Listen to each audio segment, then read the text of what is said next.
Hello, and welcome to another episode of Out of the Fire podcast, where we have great conversations about fire and technology and all kinds of other things. And today I have two awesome folks from the fire community here. If you have not seen them before, you probably have not been involved in fire for very long. But guys, please introduce yourselves. I probably won't do as good of a job as you will. Go ahead, Benji. All right. Hi, everybody. I'm Benji Graham. I am a fire evangelist currently working with Bellese. I have been involved with fire since March of 2020, involved in standing up patient access API. I also run an online community known as the Fire Department. You can find us on LinkedIn. Please do. And I will be in Pittsburgh next week for the Connect-a-Thon Working Group meeting. Great to meet everybody. Bill. Yeah, I am also with Bellese, much like Benji and I work together on a daily basis. I've been around the fire world since about 2019, when I started attending my first Connect-a-Thon. I've been to, I think, every Connect-a-Thon since, and more recently, many WGM. So I will also be in Pittsburgh and looking forward to that. My title here at Bellese is Director of Innovation, and that's what also crossed my path with fire. I'm terribly excited about the prospect, the value proposition of fire, and I'm especially passionate about digital quality measurement, and so fire and CQL measures and all of that good stuff. I also, like Benji, do a little extracurricular firing. If anyone is in the Delaware, Maryland, Virginia, DMV area, feel free to reach out. We host quarterly what we call fireside dinners, where it's just a bunch of people getting together that like this stuff. It's really low stress and a lot of fun. Yeah, so that's my story, Gene. And you're sticking to it. Okay, so yeah, and to that end as well, I don't know if this podcast will actually be published in time for next weekend's HL7 Connect-a-thon in Pittsburgh, but I'm in Pittsburgh and we're actually hosting a Pittsburgh fireside dinner. So please reach out. I think we got already 15 people or so that are coming, and then we'll see how many more we'll got. But yeah, okay, great. Gents, thank you very much for hopping on. And as you know, this podcast has been kind of growing in the listenership, I guess, or the audience. And there's kind of all kinds of things we have talked about in the past. But really, it's pretty much like an open mic. So whatever you guys want to touch on is fine. But we do have a little bit of a agenda, or a little bit of, I guess, a main topic that we can touch on, which is the quality measurement and digital quality on fire. They have a lot of, I guess, experience with that as well, having gone from kind of like your legacy or a very standard pathway of working on quality measures for a health plan and the provider network, not on fire and not using fire, just doing all kinds of development with SQL databases and things like that. Then I actually had an opportunity to join a healthcare startup called BeWell 3 years ago plus. I spent majority of my time there actually writing and building CQL and running a team that built that quality analytics platform. Yeah, so let's start maybe by where we're at currently with CQL. Obviously, we have NCQA that has put out a DCS. I think that's been kind of like a big step forward in the industry, that somebody kind of took the lead on that and put that out there. A lot of organizations are trying to implement it. Where do you think we're at right now? And you guys have a unique perspective as well, because I think you guys are working with organizations and other folks as well. So what's the current state? Yeah, I think we're at the very front edge of the digital quality measurement future. I think so. A few things. I think that one, I think finally the core CQL spec has been mature enough for a year or two at least to do real measurement. It's been able to do that for a while, but I think more recently there's been some efforts by folks like there's a digital quality implementers community that Levitt organized, where it's a bunch of folks that are doing measures engines and testing their measures engines, proprietary measures engines, against a bunch of unit tests. So I almost think there's 3,000 unit tests, if you will. And if you can pass these tests, then your engine proves itself to have faithfully implemented the spec. And it's really been a fascinating process to watch very smart people who've implemented these engines realize that they interpreted the English statements in the spec, both valid, but differently. I think over the last year or two, it's been mostly tightening up those little teeny exceptions, but in quality measurement, I think that's the kind of stuff that tends to bite you. So it's really nice to see that the spec itself has gotten a lot more robust in a way that will prevent misinterpretations, and the implementations that are based on the CQL spec have gotten a lot more consistent. So I think we're at a place where the spec is mature. I think where we're immature is around the actual operational details and the specifics. I'm going to point to the Data Exchange for Quality Measurement Implementation Guide. Anyone that's been around the FHIR block knows that it's all about the implementation guides, and there are way too many of them, but you got to master the ones that are applicable to your niche. And in quality measurement, the one I think that really needs maturing is the Data Exchange for Quality Measurement. It is good. I mean, it is fairly comprehensive right now. I'm not really offering a specific critique. Rather, I think the industry needs to rally around it and figure out what use cases, usage exactly are folks going to align on. Because right now, to its credit, the DEQM offers some significant flexibility in how the data is exchanged for quality measurement. It can be anything from bulk to individual API calls to asynchronous versus synchronous versus individual measure submissions, multi-measure submission. I mean, it's really robust and therefore a little complicated. And I think I strongly suspect that most implementers and most partners will not adopt every possible data exchange mechanism. So it would be nice to see the industry really weigh in and provide some guidance. And I've been a little underwhelmed, to be honest with you, sitting at all these connectathons and working group meetings and in the standards discussions. Been a little underwhelmed at the engagement, specifically on that topic. In general, FHIR is a really exciting space. I invite anyone, if you've never been to a connectathon or working group, do dive in. It is some of the most welcoming community around. But specifically when it comes to DEQM, it'd be nice to see more healthcare providers and technology vendors at the table discussing their preferences. Okay, so that's a lot of commentary. I will shut up and turn it back to you, to Gene or Benji, to offer your perspective. Yeah, I just want to piggyback onto what you said. I mean, Gene, your question was sort of like, what is the state of things when it comes to digital quality measurement? I think the state of things are that, yeah, we are on the bleeding edge, and there has been a lot more standardization and a lot of work going into standardization of things like CQL and the interpretation of CQL, right? But I think where we're at right now is it's really the data set. Speaking to Bill's thing about, kind of getting people to actually start submitting the data, using the data and exchanging it using FHIR, agreeing upon like that common data set. And we point to QI core a lot.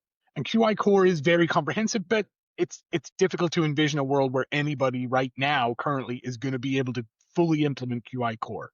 So maybe a subset of that, something like the USCDI plus quality, which is a sort of a smaller subset that's focused on existing measures. I think we're going to start moving towards that place, right, where we help out the people that need to exchange the data, not have to boil the ocean or eat the whole elephant, just, get that subset. What's been great the last few years has been organizations like NCQA really forcing a paradigm shift of saying, starting in, I think it's measure year 2027 or measure year 2026, but they're only going to accept HEDIS reporting in FHIR, which is big because that means that the payers and the providers have to start meeting that where the rubber meets the road. And CMS, right? We've seen very clear signals from them that hospital quality reporting and a lot of their quality payment programs are going to start leveraging FHIR in the near future. So it's an exciting time. It's an exciting space to be, but it's about people like us that have to be able to help make that a reality and meet the implementers where they're at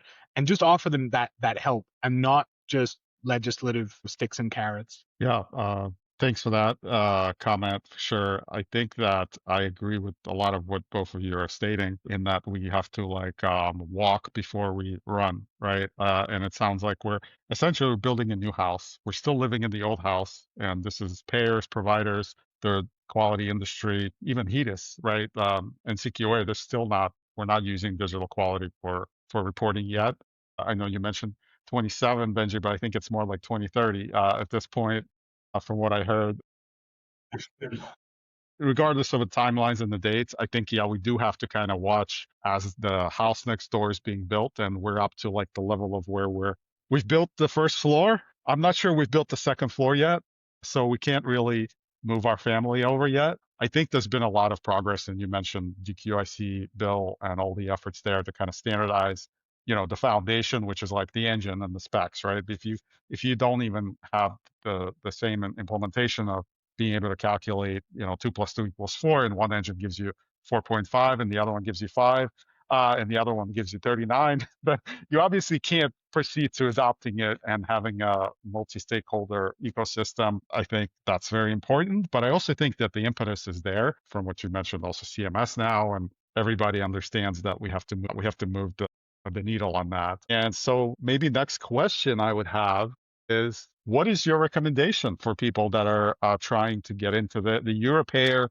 you have your legacy infrastructure there, and I think I actually wrote a Substack article on this, so check it out if you haven't followed my Substack FHIR IQ playbook. But what would you recommend to those payers right now? They're just getting started. They have the kind of legacy infrastructure. They spent millions of dollars on it. They don't know anything about FHIR or CQL, but they know they have to get into this. What's the best way to do it from your perspective? I'll start if you don't mind, Bill. So, I mean, I have a little bit of experience with this because this was my first interaction with FHIR, was a large payer that really didn't have much interaction with it before, and now they were trying to meet, these new sort of legislative mandates. And it's a process, and what I would recommend is making the decision to spend the time now in putting those processes in place and bringing in people that have the right amount of domain expertise so that they can help you accurately map your data, right? The big decision is always, do we want to create a new FHIR-native ecosystem, or do we want to leave our data in the formats that we're currently using, but place a FHIR façade on top of it? And the unfortunate thing is there's no magic bullet to that, right? That's going to differ depending on the use case and depending on what the underlying data looks like. But standing up a FHIR façade is not difficult anymore, right? I mean, we used to think that it was this big difficult thing now that we had to do, but right now there's so many out of the box solutions that can start working from day one. And then it just becomes more of a process of mapping the data, right? Getting the data out of your legacy formats and your legacy data stores and just plugging it into those discrete places within those FHIR resources to make sure that you're meeting at the very least like those implementation guides that are being called out and recommended. But that's my first recommendation would just be to invest in that, in a team and an infrastructure that has the right amount of domain expertise that can quickly sort of stand that up, and then future-proof that process and follow your data lineage and make sure that your data quality is good. Because that ultimately is what it comes down to. If the data is not of sufficient quality, it doesn't matter if you have data plugged in the right places in the FHIR resource. If it's the quality's not there, it's not going to be usable for anything, right? And if it's especially something new that your organization has not worked with before, like I think there's a lot of organizations that have very familiar with claims data, right? Claims data has been kind of the backbone of quality measurement for the last 25 years. And we're transitioning to this new world of using actual clinical EMR data. It's a new world,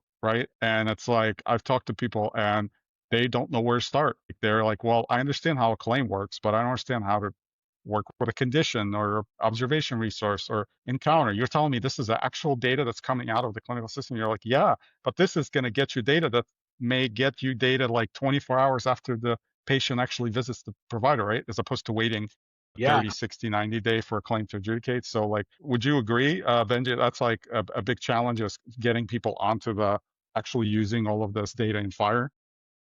And it's a mindset shift from that transactional mindset, right? Something happened and I'm being sent a claim, and that claim is this self-contained thing that has all of the information needed to process that claim and pay that claim and make determinations, right?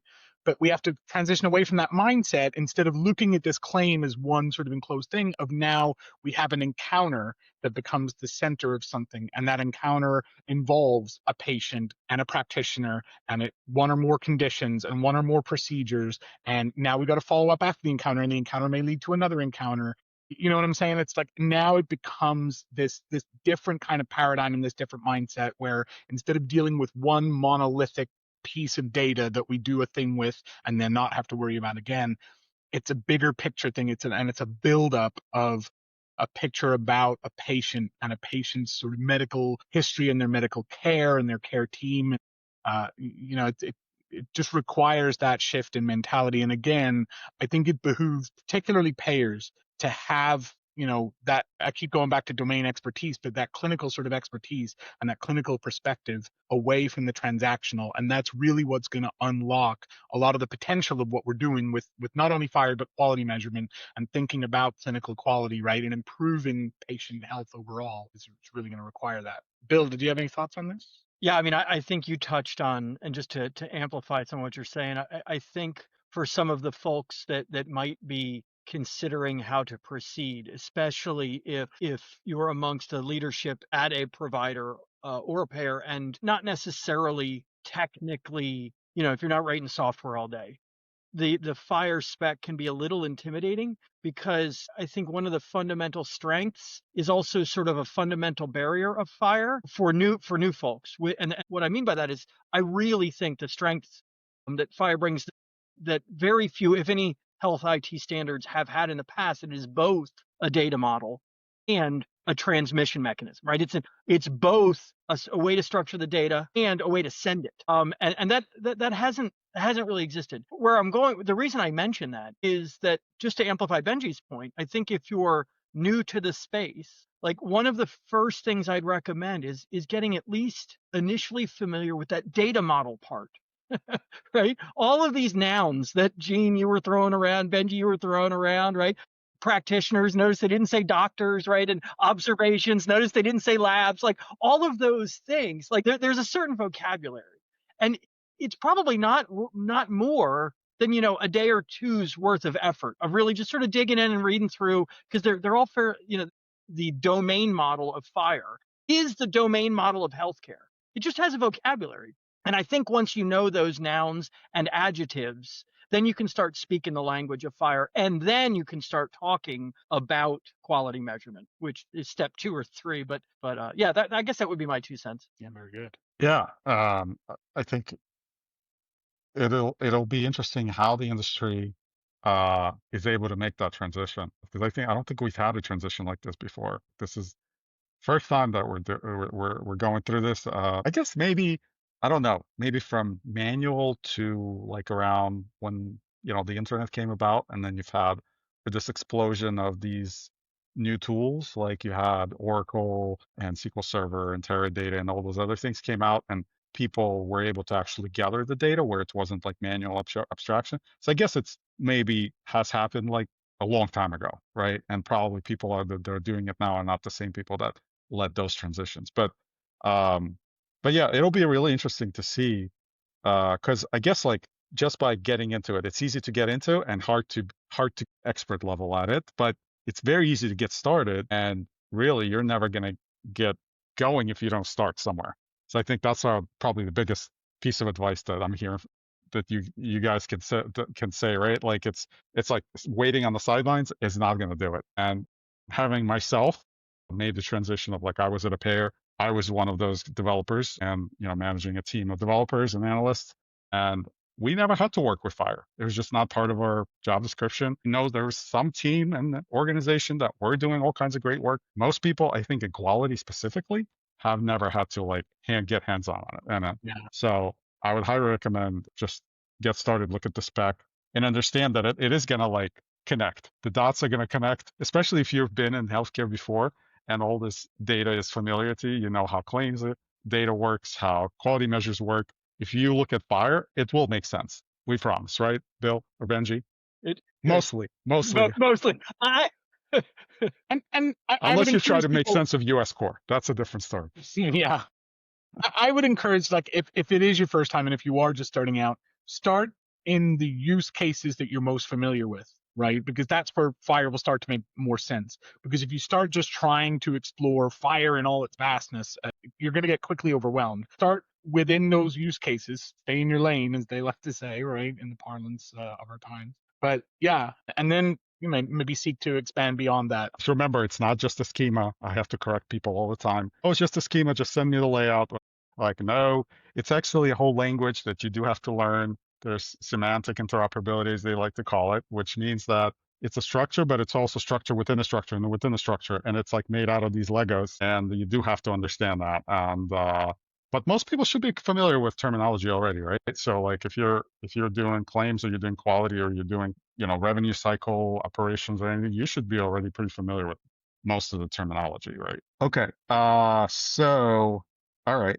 What do you think in the terms of digital quality is like the holy grail moment at like, yes, this is working and this is like as intended? Is that going to be when we finally like get people like on your rates or whatnot, and then you're like, oh wait, our rates are actually better because now we have access to more data than we've ever had? Or is it just, hey, we're able to pull data from more places? It's not just one claim gets submitted from one. It's now you get access to labs, pharmacies, even patient data, right? Maybe submit your own patient data. If you're a patient, close your own gap in care or something like that. What do you guys think?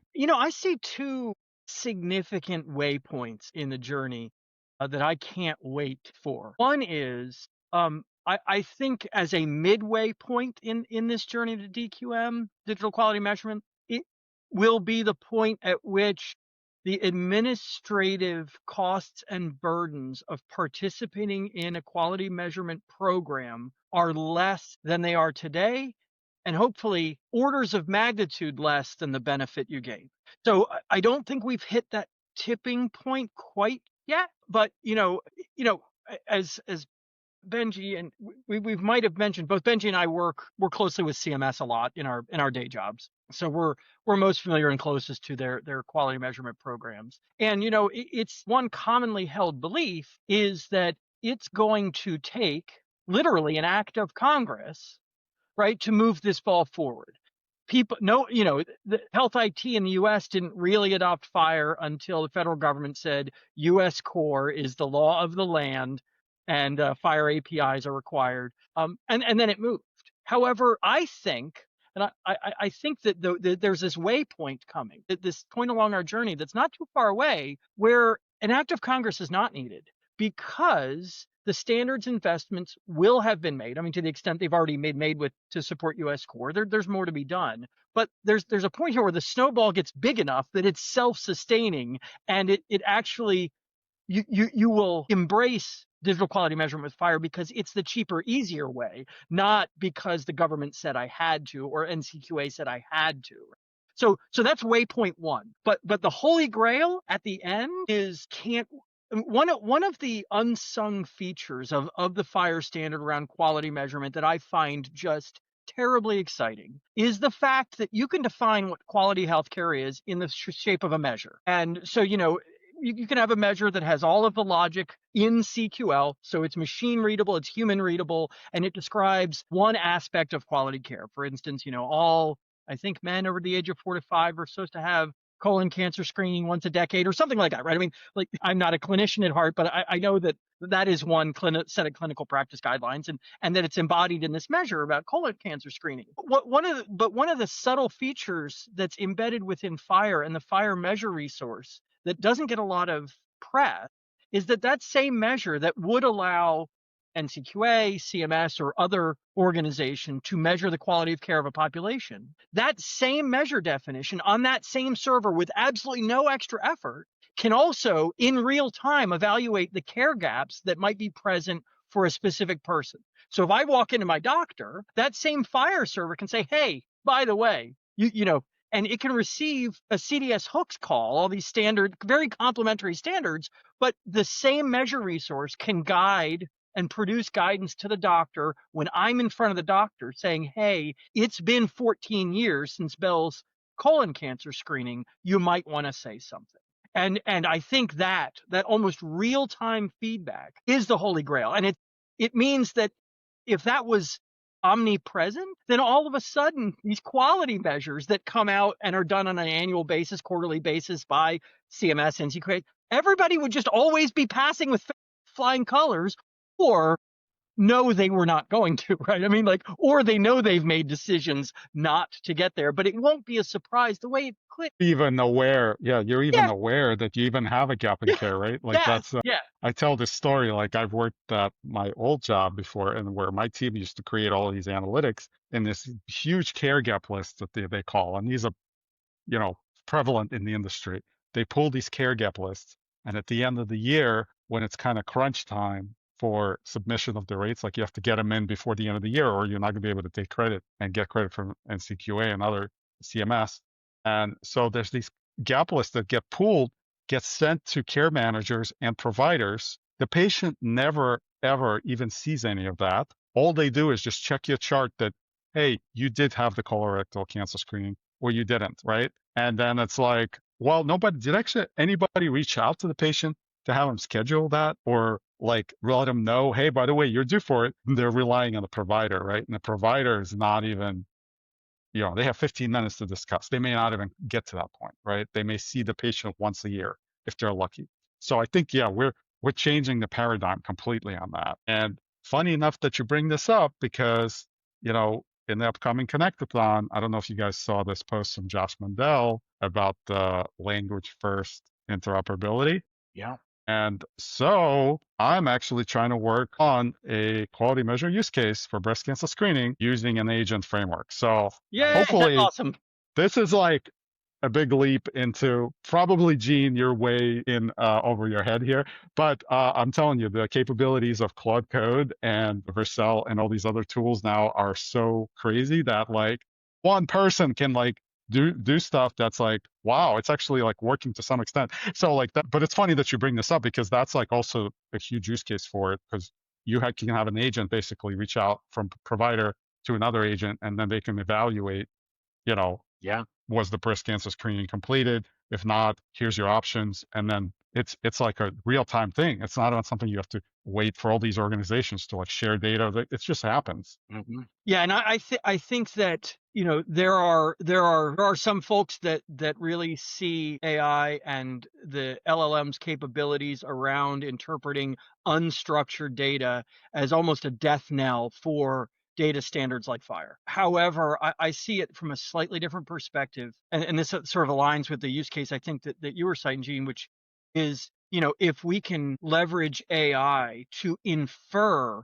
clinical best practices and codify them explicitly and transparently in things like FHIR measure resources, which can then be passed around as immutable descriptions of what good quality care is, then the whole black box problem of the LLM at point of care is, I think, at least mitigated. And especially in the short term, where I don't think we're at the point yet where anybody wants to trust an LLM for real-time life or death guidance. But, if it's outside of that to help develop better measures that are informed by the vast amounts of health data we have today, then I think that can be in a really interesting of sort of a win-win scenario. Yeah. What do you think? Is that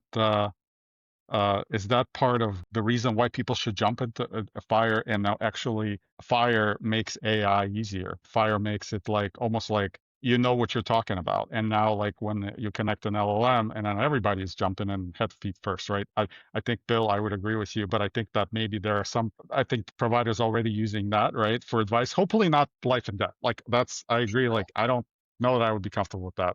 But I do know that there is a lot of information that you can get anyway. So what do you think, Benji? Is like FHIR is good for?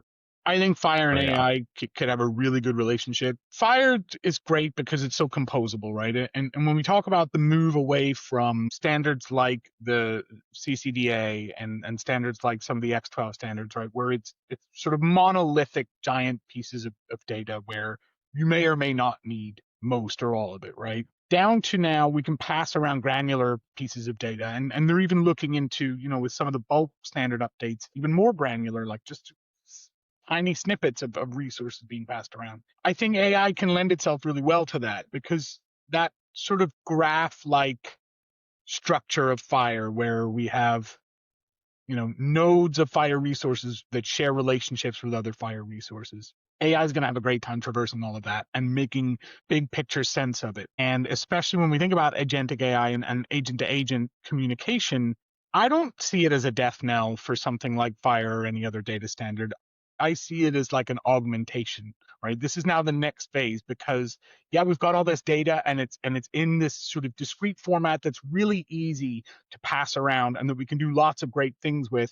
But now you add an AI agent to analyze these large sets of data, and I think it just makes things that much better. So I don't see it as a death knell. I do see that there's massive opportunity, and there's a potential for a great synergistic relationship between emerging AI and LLMs, like you said, and the FHIR standard itself. And the future probably starts to look like that. And I don't know if FHIR R6 is starting to incorporate or be forward thinking about, what AI may need or what we may need to do with the FHIR standard to make it, better, easier, faster for AI to be able to leverage. But I would assume that they're doing that. And we know that HL7, they have, is it CHAI, which the acronym fails me right now, but is it Collaboration for Health AI, something like that, I can't remember.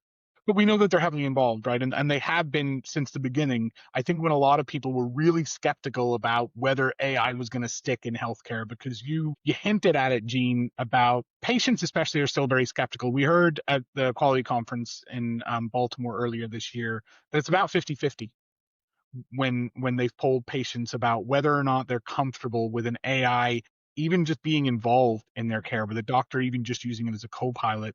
I think that'll start to change as the AIs become better and more capable, and as we start to define what is the ethical use, right? And what are those parameters that providers and like you said, making life or death decisions, that's going to be a hard sell for a long time, right? Of people saying, yeah, I'm happy with the AI evaluating all my charts and telling me how valuable my life is, right?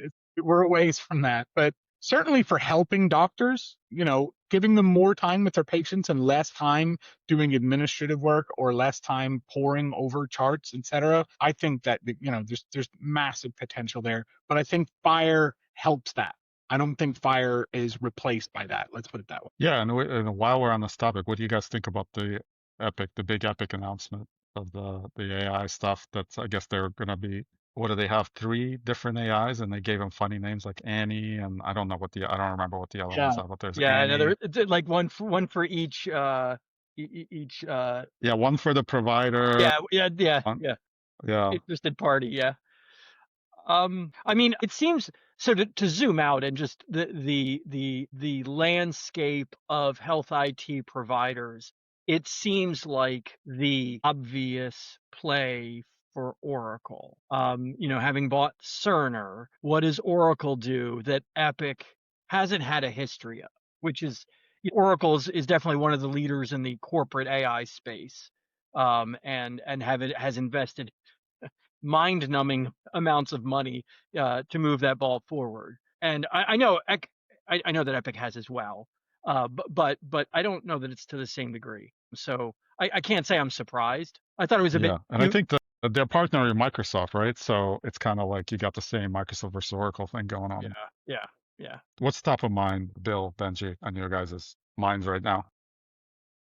For me, top of mind recently for me has been just sort of the concept of networks, right? And like an interoperable. I know they're talking about a provider directory, like a national provider directory, but just an interoperable FHIR endpoint directory, right? Where we make discovery of FHIR endpoints really easy and kind of trivial. But also this sort of the idea of networked exchange. So like TEFCA is something that's always top of my mind. But now this recent announcement about the CMS aligned network, different, separate from TEFCA, right? But seems to be a lot of kind of crossover there. I'm just really interested to see where we end up going. I think TEFCA has the potential to be really super powerful and accelerate interoperability in the US. The participant finder, did you guys see this? It's like an interactive map where you can search for provider, payer, vendor, whatever, and it'll tell you if they're a participant and where they're located and which QN they're connected to, etc. Even something like that is great, right? But how do we make it to where it's easier for people to onboard to TEFCA? And how do we make it to where people can easily expect what kind of response they're going to get out of just putting a query out into the ether? I think as we move forward, that stays top of mind with me, because that's really going to help make data interoperable. And when we think of things like quality measurement or whatever, right, being able to exchange that data over a trusted network where everybody knows, we're using basically the same security protocols. We're using basically the same exchange mechanisms. I think that's going to be really cool. Yeah, and maybe like implementation of the IAS Yeah, use case, because I think, yeah, we've seen it working. The technology hmm works. I mean, we've seen it now. yeah, it Several works. folks. I mean, I've seen several folks actually demonstrate. I don't know if there's any actual production use cases for it yet, but like in terms of like, it's also like a huge cost saver, right? Like if you can get access to all of your data from hmm every time you went to a provider, you can go to your next time you go to a provider, you bring that data with you, whatever, and they don't need to order that third set of tests on you, right? Like that fourth set of whatever x-rays, right? And it's like that's what really is killing us as a health system in this country, is this crazy overutilization Yeah. because nobody has access to the data, right? Yeah, we've got. It's funny. I offer an internal FHIR course, and one of the stats I cited. I'm not going to get this right off the top of my head, but there was a study done at Boston Children's that just showed that the predominance of tests were duplicative or unnecessary. That in reading a little bit of between the lines, this is probably some personal perspective injected into the study itself. But what I took away from it was that it was sort of demonstrable proof that here in the US, at least, we've gotten better. It is easier and cheaper to do another test than it is to figure out how to share the data from the test that was just done this morning. hmm But that's the way it is. So, I mean, what's the quickest way to the data? I'll just do another test. And you know that I've had, it's a damn yeah, shame. It's a damn shame because at best you're talking a blood draw, which is unpleasant. At worst, I mean, you're talking about some really nasty tests that you don't want. I've had to get my wife's records because she has a condition. She has lupus, and she goes and she sees actually Allegheny Health Network and Highmark. They have a really good. They have like a national expert in lupus here, but she had to go to other offices and see other network and our insurance changes, whatever. I've had to request the stupid faxes, wait for a CD to be sent over. 2 weeks until they were able to do that. And send in this day and age of TEFCA, FHIR, they're probably HIEs that everybody's connected, but nobody gives a damn, right? It's like the patient, here's your CD because that's the easiest thing for me to do. So yeah, on that awesome, awesome case, an example of why we need FHIR. It's been awesome just following you guys. I really appreciate you guys being on here. I followed also, like, I think the fire department, there's a Slack, there's a LinkedIn page, and there's the fireside dinner. And then you guys are pretty much in all of the HL7 events pretty much too, right? Like Benji, you're also, do you want to plug your, I think you're given course, HL7 course as well? Yeah. So coming this fall, look for my educational course. It's called FHIR for Business Analysts. It should be available first week of November. You'll be able to sign up before then. I encourage you to do that. If you are someone that's not on the technical side and you want to understand more about FHIR and how to bring that value to your organization and how to leverage it as a business analyst, a product owner, a delivery specialist, I'll be out there. Thank you. My God, that's so You're here. needed. Like, that's awesome. So, Bill, thank you very much, Benji, and I'm looking forward to seeing you guys in Pittsburgh this weekend. Yeah, looking forward to it. Awesome. Thanks Thank you very again, Gene. much, Gene. All right.